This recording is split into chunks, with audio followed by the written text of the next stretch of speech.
Shrimad home remedies में आपका स्वागत है और हम आपको बताएंगे कि शिव जी ने बालक गणेश का मस्तक क्यों काटा था, किस श्राप के कारण। कहते हैं कि इंसान का वर्तमान उसके पिछले कर्मों पर और भविष्य वर्तमान कर्मों पर आधारित होता है, लेकिन यह बात केवल इंसानों पर ही नहीं अपितु भगवानों पर भी लागू होता है।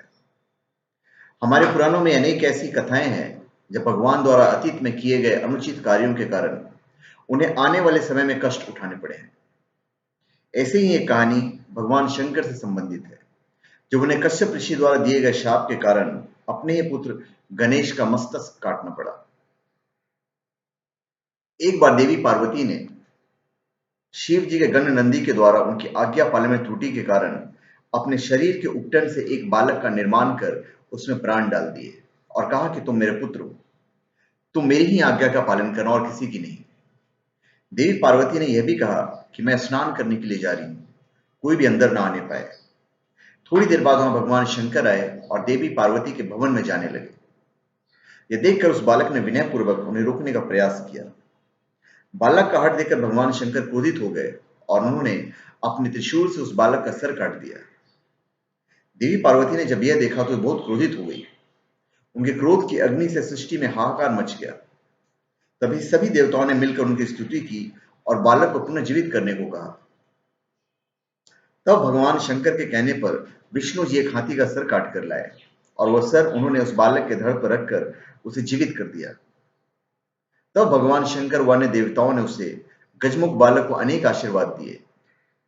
देवताओं ने गणेश, गणपति, विनायक, विघ्नहर्ता, प्रथम पूज्य आदि कई नामों से उस बालक की स्तुति की।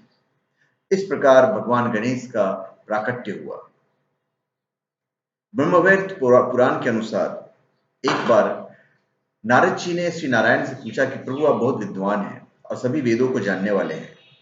मैं आपसे जानना चाहता हूं कि जो भगवान शंकर सभी परेशानियों को दूर करने वाले माने जाते हैं, उन्होंने क्यों अपने पुत्र गणेश का मस्तक काट दिया। यह सुनकर श्री नारायण ने कहा कि नारद, एक समय की बात है, शंकर ने माली और सुमाली को मारने वाले सूर्य पर बड़े क्रोध में त्रिशूल से प्रहार किया। सूर्य शिव के समान तेजस्वी और शक्तिशाली था, इसलिए त्रिशूल की चोट से सूर्य की चेतना नष्ट हो गई। वह तुरंत रथ से नीचे गिर पड़ा। जब कश्यप जी ने देखा कि मेरा पुत्र मरने की अवस्था में है, तब वह उसे छाती से लगाकर फूट फूट कर विलाप करने लगे। उस समय सारे देवताओं में हाहाकार मच गया। वे सभी भयभीत होकर जोर जोर से रुदन करने लगे। अंधकार छा जाने से सारे जगत में अंधकार हो गया। तब ब्रह्मा के पौत्र तपस्वी कश्यप जी ने शिव को शाप दिया और बोले कि जैसा आज तुम्हारे प्रहार के कारण मेरे पुत्र का हाल हो रहा है, ठीक वैसे ही तुम्हारे पुत्र पर भी होगा। तुम्हारे पुत्र का मस्तक कट जाएगा। यह सुनकर भोलेनाथ का क्रोध शांत हो गया। उन्हें सूर्य को फिर से जीवित कर दिया। सूर्य कश्यप जी के सामने खड़े हो गए। जब उन्हें कश्यप जी के शाप के बारे में पता चला तो उन्हें सभी का त्याग करने का निर्णय किया। यह सुनकर देवताओं की प्रेरणा से भगवान ब्रह्मा सूर्य के पास पहुंचे और उन्हें उनके काम पर नियुक्त किया। ब्रह्मा, शिव और कश्यप आनंद से सूर्य को आशीर्वाद देकर अपने अपने भवन चले गए। इधर सूर्य भी अपनी राशि पर आरूढ़ हुए। इसके बाद माली और सुमाली को सफेद कोढ़ हो गया, जिससे उनका प्रभाव नष्ट हो गया। तब ब्रह्मा ने उन दोनों से कहा कि सूर्य के कोप से तुम दोनों का तेज खत्म हो गया है, तुम्हारा शरीर खराब हो गया है, तुम सूर्य की आराधना करो।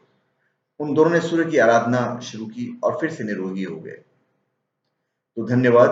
आप हमारे चैनल पे सब्सक्राइब करें और अपने कमेंट दीजिए। धन्यवाद।